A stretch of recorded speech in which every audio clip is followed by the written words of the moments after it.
Banishers Ghosts of New Eden is the next narrative adventure from Don't Nod Studios, best known for Life is Strange and Vampire. It's when you think about the theming and gameplay mechanics of Vampire that you get a better idea of what's in store for players during this adventure. Banishers Ghosts of New Eden follows Banisher couple Antea and Red, who were called to New Eden, a town on the coastline in Northern America in 1695. Upon arriving, there is something immediately different than the usual banishing they do. The town of New Eden has been corrupted by a nightmare, a strong maleficent spirit left by someone who had undergone a horrible death experience.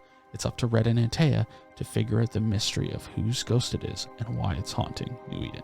Not long after Antea and Red arrive, they have a little run-in with the nightmare, and then we come to the first big twist, which is also what all the marketing material for Banishers Ghosts of New Eden has hinged itself on. Antea gets killed. After a brief scene of Red almost dying and narrowly escaping, they are back together, but this time, Antea is a spirit. This is the main thrust of Banishers Ghosts of New Eden. You must choose. Do you kill and banish innocent lives in the world to be able to resurrect Antea into her body? Or do you genuinely guide and assist spirits in the world to move on and get better? But in doing so, Antea would be ascended. Red and Antea's relationship in Banishers Ghosts of New Eden is what holds the story together.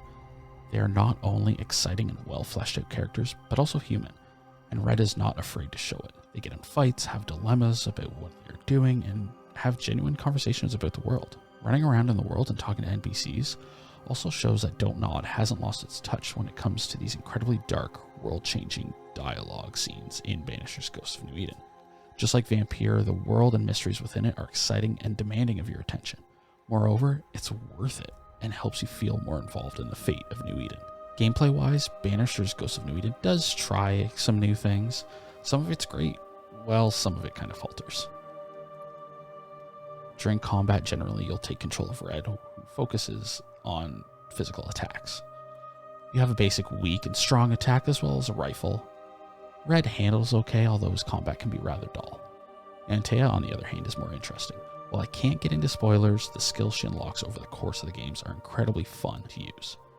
The downside is that her attacks are tied to a bar that slowly lowers over time as you control her, and the only way to get that bar back up is to hit enemies as Red. Enemies in Banishers Ghosts of New Eden are where things are both dull but also incredible. With some of the more standard enemies, there are a few variants but not enough of a design difference to keep the player engaged. Not to mention, when you destroy roughly 90% of the enemies, a spirit gets extracted from them, and you'll need to kill that as well. It's just all repetitive when the individual designs don't really stand out. The bosses, though, are incredible. There's so much interesting full core design put into the environments of these boss arenas, as well as the bosses themselves. Without getting into spoilers, they are easily the best part of Banishers Ghosts of New Eden, both in terms of design and gameplay mechanics, with one of the early on examples being an amalgamation of bodies that has been destroyed by this beast that has been roaming the woods. It takes on an almost tree-like being mixed with a giant horrific wolf. It helps that you can hear their screams and see human figures in the design. Overall, with its multitude of endings in Banishers Ghosts of New Eden, there's a lot of focus on its story. And it's a story of love, death, and the horrors people are willing to go to hold on to their lowly sense of power.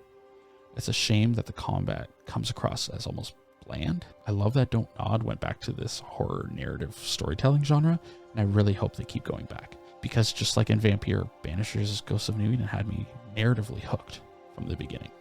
After all that's said and done, Banishers of New Eden gets a 4 out of 5 on the Dread Central scale.